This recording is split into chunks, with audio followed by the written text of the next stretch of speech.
Hi guys, my name's Sophie and today I'll be reading my personal statement that got me accepted into UCL for History of Art, UAL Chelsea for Fine Art and their Foundation Diploma, as well as Edinburgh. And before I start, I just wanted to say that I am not an expert and this is just what worked for me. So I have my iPad here with my personal statement, and guys, I'm just going to warn you that low-key I'm not the best at reading, but I'll try my best. Sitting at a makeshift table, drawing 3 portraits in the street of China, I saw art transcend aesthetic appeal and become a tool for connection. In the summer of year 12, drawing strangers' portraits for free and working under timed pressure challenged my observational skills far more than life drawing classes. It deepened my curiosity about how emotions could be captured through art. My greatest influence, Jackie Lille's Chine Soir, taught me the power of storytelling and helped me realise art can reflect dual identity and cultural appreciation. This inspired my first large-scale painting, thanks to her, a celebration of biblical women that won first prize at a regional competition. It affirmed that great art tells a raw and emotional story. For me, that story is about my identity and society. In the future, I hope to work in the industry, via creating or curating. My artistic journey has been shaped by a fascination with identity and belonging. Chen Li's work, rooted in migrant experiences, reminded me of my own life in China and sparked an interest in contemporary Asian art. This led me to complete MoMA's Modern Art course, where I explored the relationship between art and socioeconomics, particularly migration. Mariella's Disease Throw 5 intrigued me through its transformation of fan materials into symbols of healing. My exploration of identity expanded into textiles, merging painting and sewing. Studying Migras tests reshaped my understanding of feminism and how everyday gestures such as ironing can embody empowerment. Themes I also found in Steve McQueen's Resistance. Reading artists and their lives introduced me to Rembrandt, whom I studied later on. His dramatic use of chiaroscuro felt like less of a formal technique and more of an extension of his lived intensity of losing both his child and his wife. Empowering others lies close to my heart.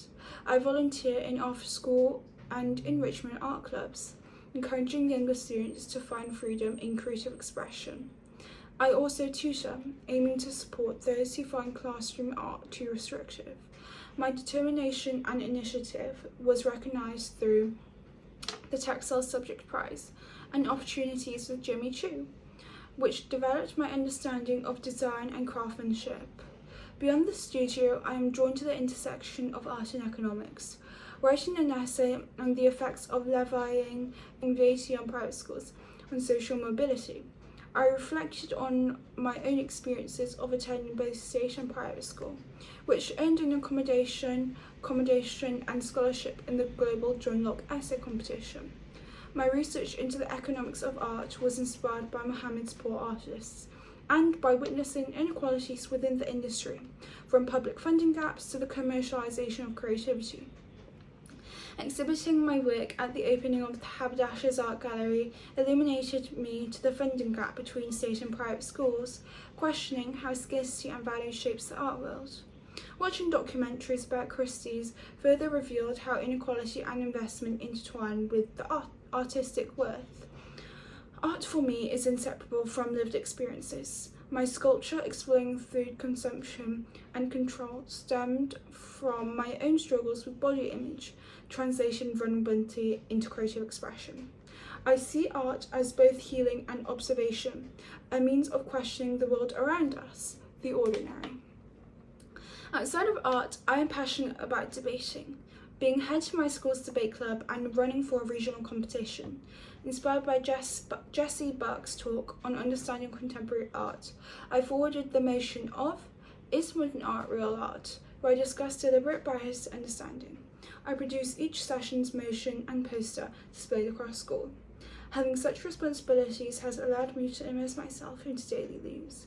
Art is not just a visual practice, but a tool for inquiring and informing. Hence, I am excited to be stretched by a rigorous programme to expand my visual language, refine my technique, and contribute to a community that celebrates emotion and individuality. So that was my personal statement. Now I just want to go through some tips and tricks that I wish I'd known back when I was writing my personal statement.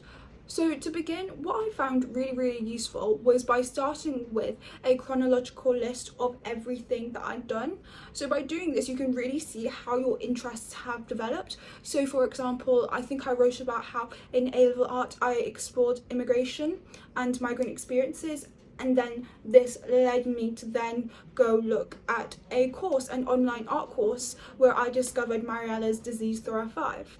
Your final draft does not have to be written chronologically. I just think it's a really good place for you to start.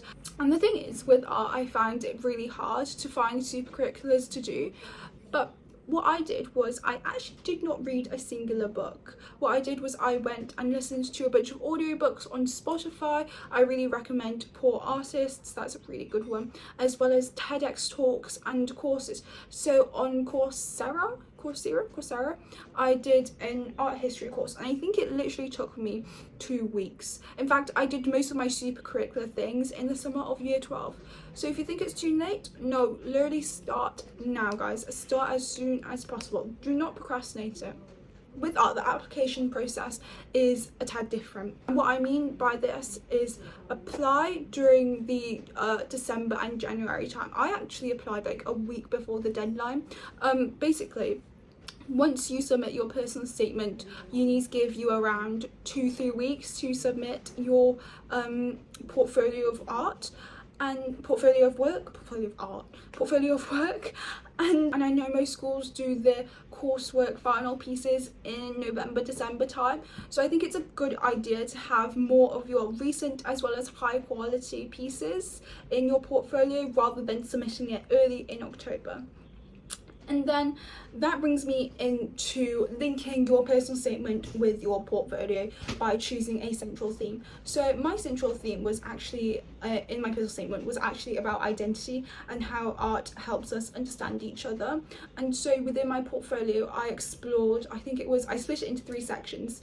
It was family, feminism, and inequality. And I think your personal statement should act as a support for your portfolio.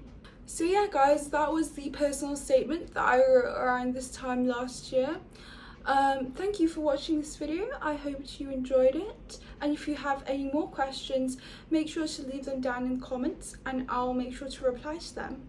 Bye!